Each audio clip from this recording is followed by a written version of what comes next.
आपल्याशी संवाद करण्यासाठी आले, भाषण करायला नाही। या मंचावर उपस्थित भाजपचे आमचे सर्वांचे नेते संजयराव मिस्किन, माजी आमदार अशोकराव टेकवडे, माजी जिल्हा परिषद अध्यक्ष आमचे जालिंदरभाऊ कामथे, आमचे विधानसभेचे भाजपचे नेते बाबासाहेब जाधवराव, शिवसेनेचे जिल्हा प्रमुख दिलीपबाबा यादव, सगळ्यांची नावं घेतली तर एक ठाकर साहेब, वेळ जाईल कारण वेळ खूप कमी राहिलेला आहे आणि आपल्याला बंधन आहे, आणि म्हणून व्यासपीठावर असलेले सर्व सन्माननीय पदाधिकारी, नेतेगण, समोर बसलेले माझे सर्व बंधू भगिनींनो आणि पत्रकारांनो, ही निवडणूक पुरंदरच्या दृष्टीने प्रचंड महत्वाची आहे। दोन कारणांसाठी स्वराज्य गेले 2024 ला नानासाहेब आपलं पुरंदरचं हवेलीचं स्वराज्य परत आपल्याला आणायचं आहे, म्हणून ही लढाई खूप महत्वाची आहे। दोन उमेदवार दोन्ही परप्रांताचे मांडलिक आहेत, बरोबर, एक सिनियरचा एक ज्युनियरचा आहेत ना, मांडलिकच आहे। गेल्या 5 वर्षामध्ये आपण नक्की पाहिलं असेल, गुंजवणीचं धरण मी 2.5 वर्षामध्ये बांधलं, देशातलं सगळ्यात शीघ्रगतीने पूर्ण झालेलं धरण। 1307 कोटीची पाईपलाईनची ऑर्डर दिली, दुर्दैवाने खोटारडापणा केला गेला की 1250 कोटी माझ्या खिशातून टाकतो आणि मी पदरच्या पैशाने गुंजवणीचं पाईपलाईन करतो, फसवलं आपल्याला। स्वतःचे सोडा, सरकारी काम मी जे दिलं होतं त्याचे पाईप येऊन पडले 550 कोटीचे, ते लेईंग करणे, पाईपलाईन करणं, फक्त लेईंग करत जाणे, टाकत जाणे, एवढं देखील काम या अवगुण्याच्या हातून झालं। मी जबाबदारीने बघतो, शब्द अवगुण मी जबाबदारीने बघतो। या अवगुणाने काय केलं, पहिली गुंजवणीची लाईन कुठून जात होती, मी मंत्री होतो, मी टेंडर मी केलेलं आहे, तोंडवरून परिंच्यावरून हरणीवरून वाल्यावरून सुकलवाडी सगळ्या करत राख उंचावरून जात होती। 720 समुद्र सपाटीपासून 720 मीटर ईपीसीचं कॉन्ट्रॅक्ट होतं, जेवढी बचत होते तेवढं कॉन्ट्रॅक्टरला फायदा होतो।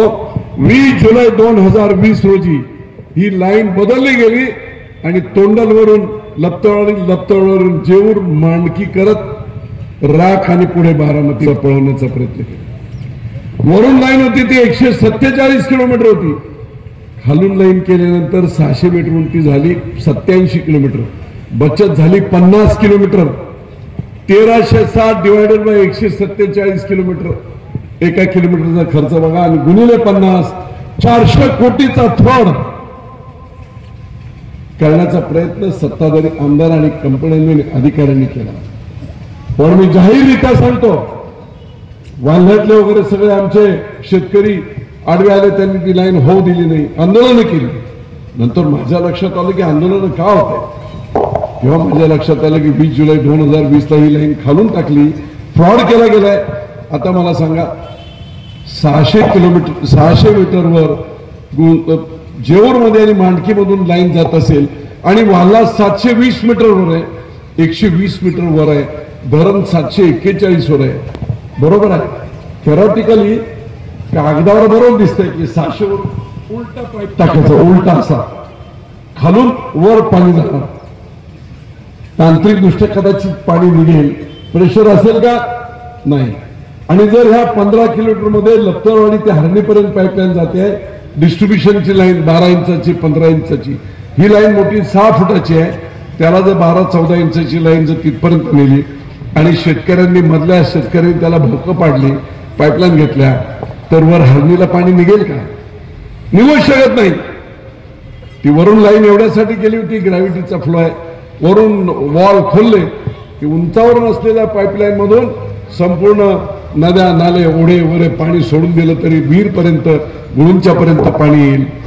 आणि मायनर जरी वरून केल्या 10 इंचाची 12 इंचाची लाईन शेतकऱ्यांनी किती फोडल्यामध्ये तरी उतार एवढा 120 मीटरचा जर असेल 100 मीटरचा असेल तर पाणी जाणारच आहे. आणि म्हणून हा मोठा फ्रॉड केला. 24 जुलै रोजी मुख्यमंत्र्यांशी आपण बसलो आणि त्याच्यातून पूर्ववत तशीच लाईन आपण सुरू केली. निर्णय झाला, आता तसंच काम सुरू आहे. पण मित्रहो, याच्यामुळे 1307 कोटीचं काम 5 वर्ष रखडल्यामुळे 1982 कोटी झालं. कोण जबाबदार? 400 कोटीचा फ्रॉड केला आणि इकडे 400 कोटी सरकारचं नुकसान देखील झालं. 5 वर्ष डिले. 5 वर्ष डिले झाल्यामुळे, दिरंगाई झाल्यामुळे शेतकऱ्यांचं किती नुकसान झालं. 3 वर्षात ही लाईन पूर्ण होणार होती लार्सन टुब्रोकडून. 3 वर्षात पूर्ण काम आणि 2 वर्ष भिजवून दाखवायचं होतं. जवळजवळ 52,000 एकरला पाणी आहे. जर 3 वर्षामध्ये 3 वर्षापूर्वी हे पाणी आलं असतं, मी आमदार असतो आणि पाणी आलं असतं, मग करा तुम्ही 52,000 गुणिले 1 लाख गुणिले 2 हजारो कोटीचं गोरगरीब शेतकऱ्यांचं नुकसान झालं. पुरंदरची तीच अवस्था आहे. धड चालवत नाही. इतकी चांगली योजना मी केली, लोकांच्या अतिशय वरदान ठरलेली योजना. माझ्या पक्षात येतो का तर पाणी तुला देतो. कोण बोलला मी ऑनलाईन, सरकारने सांगितलं तसं ऑनलाईन पैसे भरतो. तो ज्याने ऑनलाईन पैसे भरले त्याला पाणीच द्यायचं नाही. 8-10 लाख रोकडे घ्यायचे आणि खायचे. आणि म्हणून प्रचंड नुकसान. एक अकार्यक्षम आमदार निवडून दिला तर किती लोकांचं नुकसान होऊ शकते. यातलं सगळ्यात वाईट उदाहरण महाराष्ट्रातलं आज आपलं पुरंदरचं झालंय. आज 17 तारीख 18 तारीख, उद्या 19, परवा 20. आपला वनवास 20 तारखेला संपेल. आपण जबाबदारीने ते काम केलं पाहिजे. मी आता राजकीय काय बोलण्यापेक्षा 2 दिवस तुम्ही काय करायचंय, 2 दिवस प्रत्येकाने ज्या बूथ मध्ये गणेश गडदरे राहतोय त्या बूथचा नंबर आहे, त्या बूथ मध्ये सगळी व्यवस्था त्याने करायची. अख्ख्या नेरेची काळजी नाही करायची. ज्या बूथ मध्ये विजय शिवतारे राहतोय त्या बूथ मध्ये जर तुम्हाला जर मतं कमी मिळत असतील तर नेतृत्व काय. आणि प्रत्येकाने आपापले बूथ सांभाळायचे. गेले 3 कंपॅरिझन करा. 14 ला किती मतं मिळाली होती या बूथ मध्ये, 19 ला किती मिळाले. आता आपल्याला किती मतं पाहिजेत मी तुम्हाला सांगतो. या मीरा शहरातून माझी आज अपेक्षा आहे, मी जेव्हा आज मी फिरलो, जे नारे चालले होते ना, हम हिंदू है, कोण आ रहे, हिंदू आ रहे. होय, काय घाबरायचं कारण नाही. एकवटलाच पाहिजे. जर तिकडे अशा प्रकारे मालेगावला चुकीचं काम होत असेल आणि आमचा एक खासदार निवडून आलेला खासदार एका मतदारसंघातून आउट होत असेल तर ही डेमोक्रेसी नाही, हे लोकशाही नाही. आणि जर तुम्ही लोकशाही ठेवत नसाल तर मग आम्ही तरी का ठेवायची. आम्ही एकत्रितपणे काम करण्याने त्यासाठी जर काम केलं तर चुकलं कुठे. आणि म्हणून मित्र, एक आशेचा किरण या मीरा शहरातून मला दिसलाय. सगळे एक व्हा. इथले प्रस्थापित कोण आहेत ना, कोणाला घाबरण्याचं कारण नाही. लोकल आहे इथले, वळवळणारे. काय घाबरण्याचं. बापू आहे तुमच्या बरोबरीने, अशोकराव आहेत तुमच्या बरोबरीने, आम्ही सगळे आहोत. आणि विशेष आजच्या रॅलीच्या चित्रामध्ये मला जे चित्र दिसलंय, भोसले साहेब उद्या आमदार झाल्यानंतर, मंत्री झाल्यानंतर सुद्धा कमीत कमी महिन्याला 1 दिवस, अख्खा दिवस मी इथे येऊन बसणार. हा बाले किल्ला महायुतीचा झाला पाहिजे, शिवसेना भाजपचा झाला पाहिजे, महायुतीचा झाला पाहिजे. अरे 2 खासदार होते त्यावेळेपासून लढणारे आमच्या संजय मिस्किन साहेबांसारखी कडवट माणसं 10 वर्षामध्ये अख्खी सत्ता आणू शकतात. तर मग निरेमधले हे छोटे मोठे लोक काय, हे झाड की पत्ती, ही झाड की पत्ती. हा सगळे एकत्र या निरेमध्ये येणाऱ्या निवडणुकीच्या 23 तारखेला ही आपली एकता दिसली पाहिजे, दिसली पाहिजे. निवड लोकांना घाबरायचं आणि त्याच्यातून चुकीचं काम करायचं. होय, आम्ही मानत नव्हतो आतापर्यंत. या देशामध्ये अब्दुल कलामांचं नाव घेतलं की तुम्हाला आम्हाला आनंद वाटतो, प्रेम वाटते, प्राऊड वाटते, अभिमान वाटतो. अंतुलेंचं मुख्यमंत्री म्हणून नाव घेतलं की आम्हाला आनंद वाटतो. अनेक आमचे क्रिकेटर त्यांचं नाव घेतलं की आम्हाला देशप्रेम जागवते. पण निवड आम्हाला पाडायचं म्हणून काँग्रेसने भीती दाखवून काही विशिष्ट समाजाला एकत्र करून जर चुकीचं काम करायचं ठरवलं तर मग मात्र बाकी सर्वांना आपल्याला त्याची काळजी घ्यावी लागेल. विजय शिवतारे उघड बोलणार, मी वाईट बोलत नाही, पण बागलबुवा करून एका विशिष्ट समाजाला घाबरून आमच्या विरुद्ध जर काम करत असाल तर होणार नाही. चांगल्या प्रकारे राहिले किती काम. मला मगाशी सांगताना सांगितलं, होय हे खरं आहे 2014 ते 19 अख्ख्या राज्यात एकही मस्जिदचं परमिशन मिळालं नव्हतं.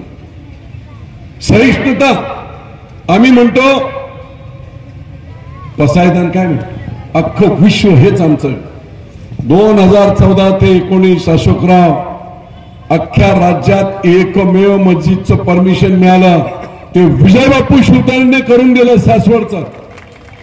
आम्ही आमचं काम केलं. इथे मदरसा कोणी बांधला, आम्ही आमचं काम केलं. आम्ही नाही दुजाभाव केला. पण जर एवढं केल्यानंतर सुद्धा दुजाभाव होत असेल आणि कोण तुमचा वापर करून घेत असेल तर मग ते धोकादायक आहे.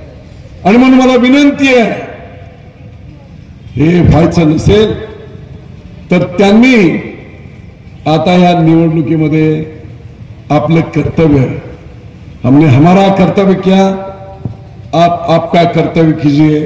नाहीतर मग सगळे देव एकच आहे, अल्लाह काय देव काय. पण जर तसं वेगळं जर असतं ना तर मग पावसाळा हिंदूसाठी वेगळा असता, सूर्यप्रकाश मुस्लिमांसाठी वेगळा असता. आम्ही सगळे एकच आहोत. पण निवड त्याच्या नावाखाली जर असं अशा प्रकारचं काम होत असेल तर तुम्हाला आम्हाला एकत्रितपणे निश्चितपणे हे काम करायला हवं. आणि म्हणून मला आज आव्हान करायचं सगळ्यांना मिळून एकत्रित व्हा सगळे, आणि एकत्रित होऊन आपण निश्चितपणे 1 नंबरची मतं महायुतीला, 1 नंबरची मतं महायुतीला नीरा शहरात व्हावी अशी मनापासून सर्वांना मी विनंती करतो. सर्व घटक पक्ष महत्वाच्या गोष्टी मी उद्या राज्य सरकारमध्ये असेल किंवा आमदार जे काही असेल मी माझ्या तोंडाने बोलू शकत नाही, परंतु मी मागेच नीरा शिव तक्रार शहर खूप मोठं झालंय. आता ग्रामपंचायत मध्ये राहून चालणार नाही. आणि नीरा शिव तक्रार ही आपण नगर परिषद करू अशा प्रकारचे देखील घोषणा आम्ही आपल्या करतोय. Nira railway station superfast railway stop साठी प्रयत्न आपण करू ना. ते आपलं सरकार आपलंच आहे, दिल्लीत सरकार आपलं आहे, काही अडचण नाही. 2 गोष्टी झाल्या. बऱ्याच ठिकाणी संपूर्ण महाराष्ट्राचं आराध्य दैवत हे खंडोबाचं आहे. महाराष्ट्रातून रेल्वेने येणारी मंडळी त्यांना खंडोबा म्हणजे जेजुरी आणि नीरा या दोन्ही शहरांना स्टॉप देण्यासाठीचा प्रयत्न आपण निश्चित करू. नीरा नदीचा महादेव घाट बांधायचा आहे. पलीकडचा घाट मी जेव्हा पालकमंत्री होतो तेव्हा बांधलेला आहे. आणि म्हणून हा घाट सुद्धा आपण बांधू. मी एका नवी परिवर्तनाची नांदी या शहरातून व्हावी आणि आम्ही सर्व मानवजात एक होत एकजुटीने महायुतीला साथ द्यावी अशा प्रकारची विनंती मी आपल्या सर्वांना करतो आणि तेच थांबतो. जय हिंद, जय महाराष्ट्र. सगळ्यांनी राष्ट्रगीतासाठी उभं राहायचंय.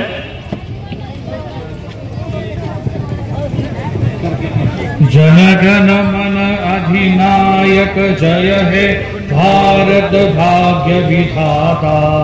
पंजाब सिंध गुजरात मराठा द्राविड उत्कल बंग विंध्य हिमाचल यमुना गंगा उत्कल जलगी तरंग तव शुभ नामे जागे तव शुभ आशीष मांगे गाए तव जय गाता जनगण मंगलदायक जय हे भारत भाग्य विधाता जय हे जय हे जय हे जय जय जय जय हे भारत माता की छत्रपति शिवाजी महाराज की